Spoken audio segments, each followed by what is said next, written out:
जनता संगठन से बिल्कुल उठाए जो चिंतनीय है, जिनका विश्लेषण और भी किया जाता है। मैं बहुत बहुत आभार व्यक्त करता हूँ आपका और डॉक्टर ज्ञानेंद्र कुमार संतोष जी से निवेदन करूंगा कि आप इस संदर्भ पर अपनी बात रखें। आपके पास भी अपनी बात रखने के लिए 10 मिनट का समय निर्धारित है। डॉक्टर ज्ञानेंद्र सालों से लगभग बिना मिले हुए ऐसा परिचय हुआ कि वो परिवार के सदस्य कैसे, ये भी कि हम कभी मिले नहीं थे और संबंध इतना घनिष्ठ है कि उन्होंने कहा पिछली मुलाकात की बात की, मैं बहुत देर से सोच रहा था पिछली मुलाकात हुई नहीं। तो आज सुबह जब प्रदीप जी का फोन आया, मैंने ही किया, मैंने कहा कार्यक्रम की रूपरेखा क्या है। इन्होंने कहा बोलना आपको और बोलिए बोलिए। तो मैंने कहा बोलने के लिए कुछ है ही, एक सच्चे सरल मनुष्य की ये सच्ची कहानी और बातचीत में, चूंकि मैंने पहले कहा कि मुलाकात नहीं हुई थी फोन से और व्हाट्सएप से बातचीत होती थी, तो जब ये काव्य संग्रह को मैंने पढ़ा तो इनसे जो इनका व्यक्तित्व और रेखाचित्र जो सामने आया वो एक पारदर्शी, सरल, सहज, अनुभवी और एक तरीके से कहिए जिसकी जड़ें गहरी हूं वैसे व्यक्ति के रूप में ये सामने। और जब मैं ये कह रहा हूं तो ये मैं छोटी रेखा नहीं खींच रहा हूं। मेरे गाइड जब मैं एमए में और एमफिल में था, जब भी कभी अतिरेक में आता था, जोश में, और लगता था कि कुछ आ गया है अब देने लायक समाज को, जब व्यक्ति को कहेगा, तो नामोर जी हमेशा उसको इरेज कर हम लोगों को छोटा सही लाइन लेंथ पर लाते थे और बोलते थे कि ज्ञानेंद्र जी सीधी रेखा खींचना सबसे दुनिया का कठिन काम है, वक्र बनना सबसे आसान। तो जिस सादगी और सरलता या सामान्यता की बात विशाल पांडे जी ने भी बहुत विस्तार से बताई, वो बहुत कठिन साधना है, सरल और सामान्य हो जाना, यानी विशिष्ट और असाधारण के विरुद्ध सामान्य और अविशिष्ट की रचना। ये मल जी के लिए, मैं इसके लिए, इनकी सामान्यता ही मेरे लिए इनकी विशिष्ट है। अब कुछ बातें जो चूंकि प्रदीप जी ने बहुत सारी बातें कर ली हैं और बहुत ही पांडे जी ने साहित्य के कुछ सैद्धांतिक और मूल्यांकन के जो नए प्रतिमान है उसकी सीमाएं या उसकी जो विडंबनाएं है उसकी तरफ बहुत इशारा किया। मैं उधर संक्षेप में आएंगे बाद में। पहले चूंकि मैं टेक्स्ट हाथ में है तो कोई भी बात उदाहरण के साथ ही। जब ये शीर्षक पढ़ा आवारा सड़कें, तो ना चाहते हुए भी आवारा मसीहा विष्णु प्रभाकर की याद आनी ही थी, वो आई भी। फिर मैंने सोचा कि मल साहब तो इतने असावधान नहीं होंगे और अनुभवी और जीवन जिए हुए आदमी, तो मैंने सोचा सड़कें को आवारा हो नहीं सकती, जैसे कोई भूतमहल नहीं होता है, भूत में आत्मा भूतिया जरूर होती है। तो ये संकेतात्मक है, इसको आप लोग पकड़ेंगे। सड़कें आवारा नहीं है, आवारा वो मैं आप। और वो आवारापन क्या है? वो आवारापन इसी में संकेत है, सुख के पते की तलाश। और जो आवारा सड़के सुख के पते पर, वो पता कभी मिलता ही नहीं है। उस यात्रा की पूर्ण निवारता है कि अपरिहार्य है कि आप उस यात्रा से हट नहीं सकते हैं।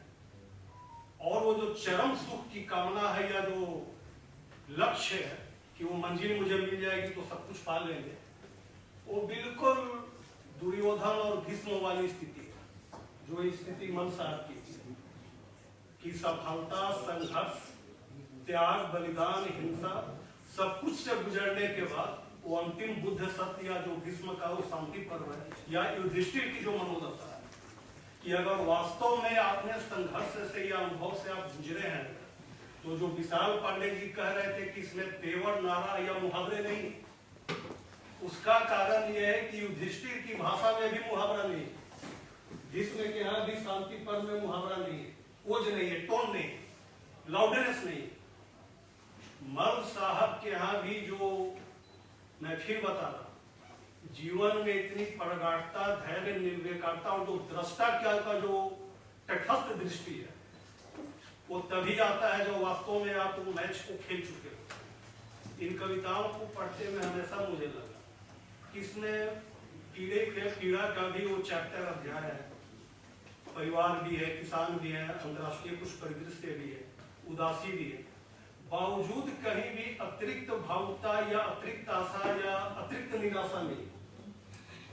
ये तभी होता है जो वास्तव में जो अच्छा कमेंटेटर होता है वो पूरे मैच को निर्विकार ढंग से चित्रमय और बिंब आपके सामने प्रस्तुत कर रहा है। मैच या वो जो घटनाएं हैं वो खुद आपको संवेदना को संचालित कर देंगी। इसके लिए आपको संवेदना शब्दों का अतिरिक्त शोर या आवाज तेज करने की जरूरत नहीं। घटनाएं इसका कारण भी है।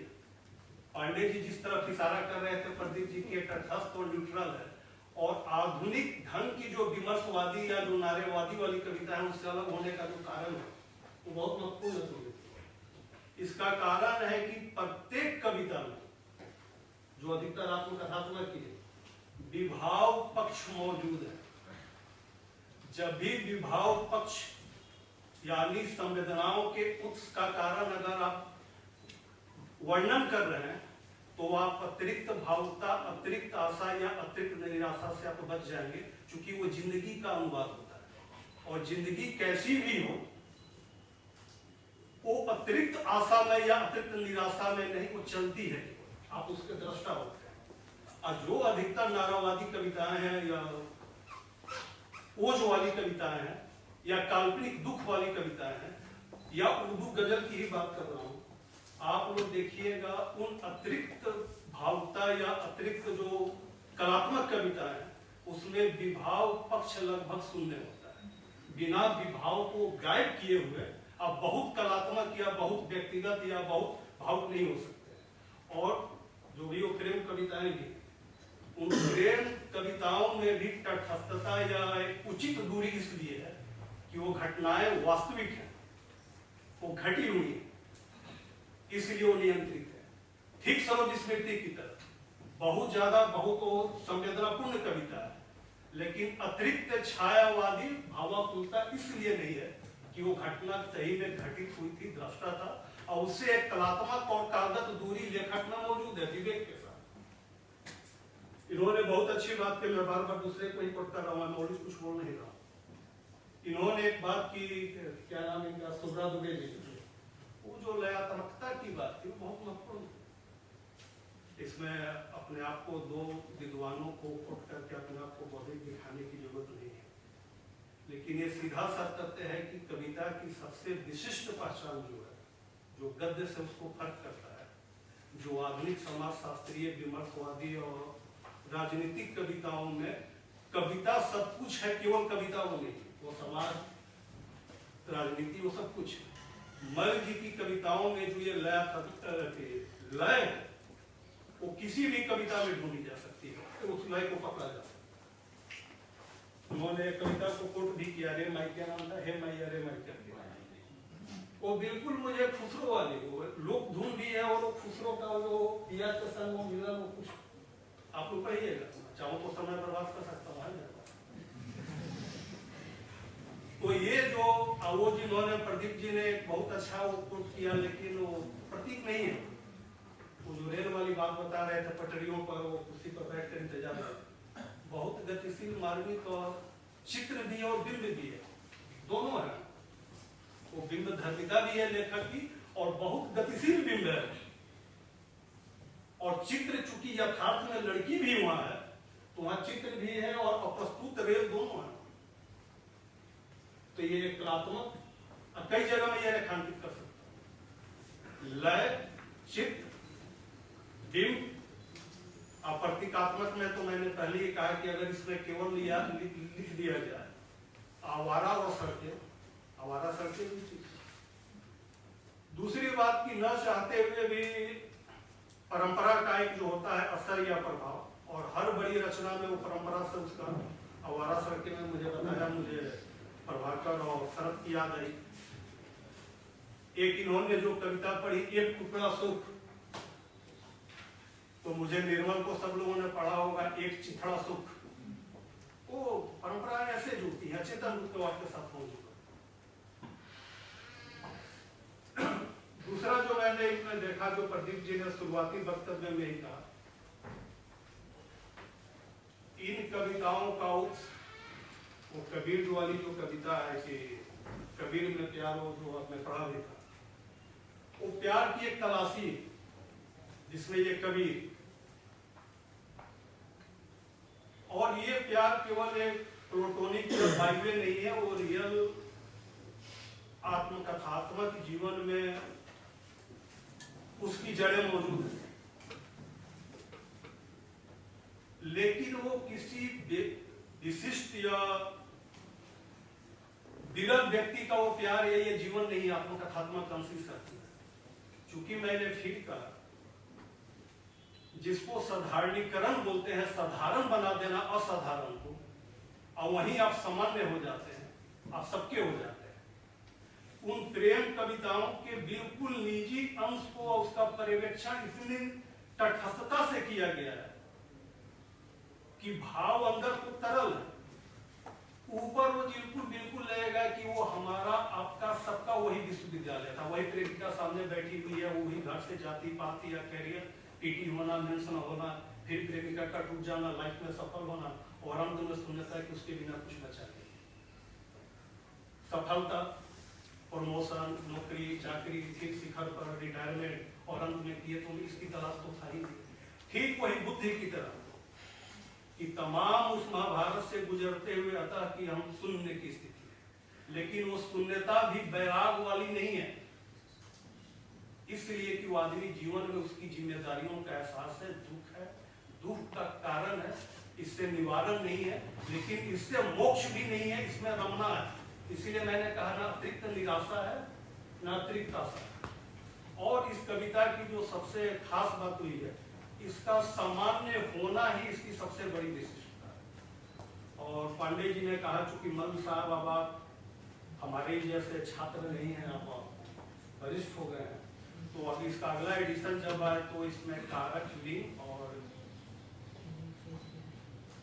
वचन का कहीं कुछ प्रिंटिंग की बिंदी की केवल चाहिए, कहीं कुछ है। और एक मुझे, और हो सकता है लोग मुझसे सहमत नहीं हो, लेकिन चूंकि कविता एक सांस्कृतिक कर्म ही है जिसकी तरफ किसी ने भी कहा नहीं, और चूंकि इस मामले में नामोद जी और विजय देवनारायण शाही दोनों से मैंने जो सीखा कि इसमें बहुत सारे ऐसे शब्द हैं जिन्होंने 10-8 शब्दों को तो पंडित जी ने बताया, एक शब्द मेरे सामने भी अभी है, गोल्डन। तो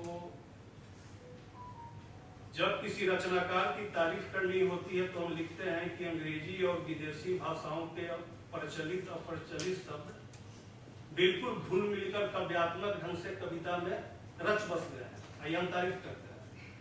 अंग्रेजी के प्रोफेसर, पर्शियन के जानकार विजय देवनारायण शाही, उनका एक किताब एक सांस्कृतिक बोध करके, वो निबंध का नाम कुछ और होगा, मैंने बहुत ऊपर सुधीर से बराबर मैंने चर्चा की थी।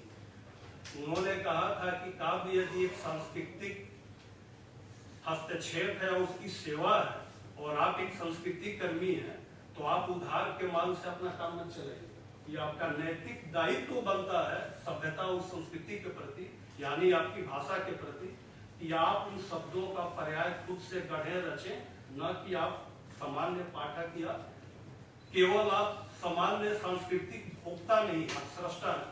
वही शब्दों को कैसे आपकी संस्कृति में, और जो लोग छायावाद की आलोचना करते हैं कि वहाँ उर्दू पर्शियन का एक शब्द नहीं है, वो सांस्कृतिक सेवा थी कि उन्होंने हिंदी को उस योग्य बना दिया कि बिना उर्दू और पर्शियन के एक शब्द लाए उन्होंने स्वर्ण काल की रचना कर दी हिंदी काव्य का। एक नैतिक दायित्व है। नामोद जी से उर्दू और पर्शियन तो हम जिंदगी में उनकी बराबरी नहीं कर पाएंगे। जब भी मैं कोई सेमिनार टर्म या चैप्टर लिखता था, जिसका विकल्प अगर हिंदी या मौजूद है संस्कृत में, वो तुरंत काट के उसको हिंदी कर देते हैं। अंग्रेजी वाले को भी वो हिंदी करते हैं। तो इन शब्दों पर चूंकि अभी आपसे मुझे और भी उम्मीदें हैं, नई रचनाएं आपकी और आएंगी, आप युवा हैं अभी